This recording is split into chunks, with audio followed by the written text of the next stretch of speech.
guarantee if you guys actually intentionally decide that you want to change your life, you will. Like, I'm telling you from experience, you will, because I used to do that myself.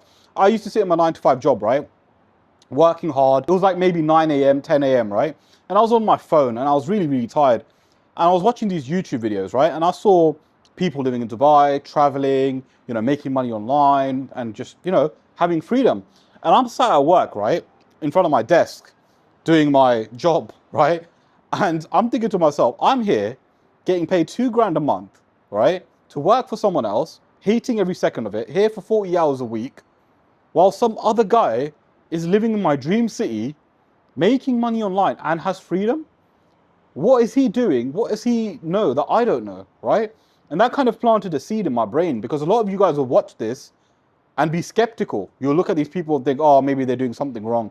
Oh, maybe they're, you know, lying. Or maybe, you know, they're intelligent or they're special. It's too good to be true. Whatever goes through your mind, right, is not the case. Because when I moved here to Dubai, and I networked with a lot of people, I networked with a lot of, you know, entrepreneurs, people that are making some really good money. And all of these guys were making really, really good money. And I'm thinking to myself, no, this is true. People are doing it. So I need to be one of those people. I need to invest in myself. And that was one of the biggest decisions I made, by the way. I hired a mentor. I learned everything from him and it completely changed my life.